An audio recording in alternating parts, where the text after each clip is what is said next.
Assalamualaikum warahmatullahi wabarakatuh.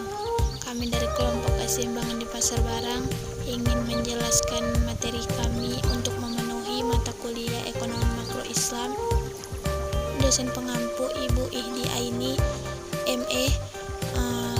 Baiklah, perkenalkan nama saya Putri Handayani, NIM 2040100006, Prodi Perbankan Syariah semester 4. Dan perkenalkan nama saya Laila Rahmah, NIM 2040100003, Prodi Perbankan Syariah semester 4. Baiklah, di sini saya sebagai penyaji pertama akan memaparkan dan menjelaskan isi dari materi kami, yaitu pengertian keseimbangan pasar barang. Pasar barang adalah pasar yang mempertemukan penawaran dan permintaan barang dan jasa. Pasar barang sering diistilahkan dengan sektor real. Pasar barang adalah pasar di mana semua barang dan jasa yang diproduksi oleh suatu negara dan dalam jangka waktu tertentu. Kondisi di pasar barang ini juga menjelaskan adanya kesamaan antara harga produk yang diminta konsumen dan yang ditawarkan produsen. Jika keseimbangan di pasar barang telah tercapai, semua harga akan cenderung stabil. Jadi kondisi yang terjadi itu pun disebut atau dikenal istilahnya dengan keseimbangan harga. Market equilibrium atau keseimbangan pasar adalah sebuah kondisi ketika terjadi keseimbangan antara jumlah produk atau jasa yang diminta maupun yang ditawarkan dalam harga tertentu. Proses ini penting untuk menentukan bahwa kurva keseimbangan akan tetap stabil ataupun tidak. Permintaan dalam pasar barang merupakan agregasi dari semua permintaan akan barang dan jasa di dalam negeri, sementara yang menjadi penawarannya adalah semua barang dan jasa yang diproduksi dalam negeri. Dan materi selanjutnya adalah B. Kurva IS dalam ekonomi konvensional dan ekonomi Islam. Kurva IS adalah suatu kurva yang menjelaskan hubungan antara berbagai tingkat bunga R dengan pendapatan nasional keseimbangan Y, di mana pasar barang pada posisi keseimbangan. Dengan demikian, kurva IS menunjukkan keseimbangan di pasar barang. Suatu perekonomian dikatakan dalam kondisi keseimbangan pasar barang dan jasa apabila pendapatan sama dengan konsumsi ditambah investasi Y sama dengan C plus I, atau investasi I sama dengan tabungan S atau S sama dengan I.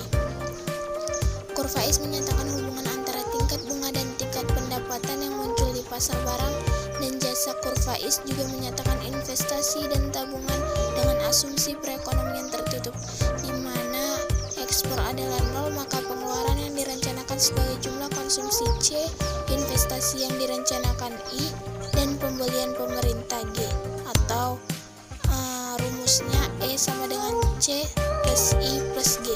Dan kurva IS merupakan keseimbangan dari pasar barang, atau IS merupakan singkatan dari investasi dan saving atau investasi dan tabungan. Faktor yang memengaruhi pada kurva IS ada 3. Pertama, besarnya angka penggandaan atau multiplier. Kedua, kepercayaan masyarakat terhadap perekonomian. Dan ketiga, kepekaan pengeluaran investasi terhadap tingkat bunga. Angka multiplier atau angka pengganda maksudnya di sini angka multiplier bisa terjadi di perubahan investasi, atau angka multiplier bisa terjadi di perubahan pajak, perubahan pengeluaran pemerintah, dan perubahan dalam hubungannya pasar luar negeri, ekspor dan impor. Baiklah, di sini saya akan melanjutkan pembahasan yang ketiga, yaitu keseimbangan jangka pendek kurva IS-LM. Keseimbangan jangka pendek kurva IS-LM terbagi menjadi 2, yaitu pertama kurva IS-LM dan yang kedua pergeseran pada kurva IS-LM. Kurva IS-LM merupakan gabungan kurva IS dan LM yang menunjukkan relasi antara tingkat suku bunga atau sering disebut R dengan income Y dan mempresentasikan berbagai kombinasi equilibrium di pasar barang dan di pasar uang. Melalui IS-LM, kita bisa mengetahui implikasi perubahan kebijakan fiskal moneter pada perekonomian agrega. Dan yang kedua itu pergeseran pada kurva IS-LM. Seperti telah dipaparkan, fluktuasi perekonomian agregat muncul saat terjadi perubahan kebijakan ekonomi yang mempengaruhi ekuilibrium.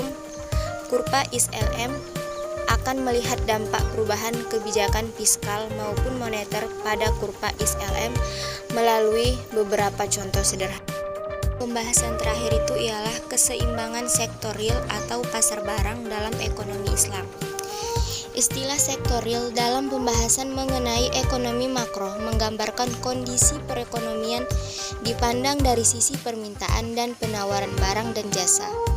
Oleh karena itu, sektor real ini disebut juga dengan istilah pasar barang. Sisi penawaran di pasar barang ini menggambarkan kemampuan perekonomian menghasilkan barang dan jasa pada suatu periode tertentu.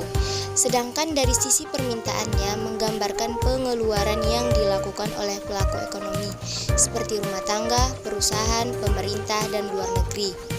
Stabilitas ekonomi makro dilihat dari keseimbangan antara permintaan yang ditunjukkan oleh total pengeluaran dan penawaran yang ditunjukkan dengan kemampuan perekonomian tersebut menghasilkan barang dan jasa yang terjadi di pasar tersebut. Keseimbangan sektor real merupakan suatu di mana saja terjadi keseimbangan penawaran dan permintaan pada pasar barang. Cukup sekian hasil dari pemaparan kami. Apabila ada kata-kata yang salah atau pengucapan dalam penyampaian kami kurang dimengerti, mohon maaf karena kami masih dalam proses pembelajaran. Cukup sekian dari kami. Assalamualaikum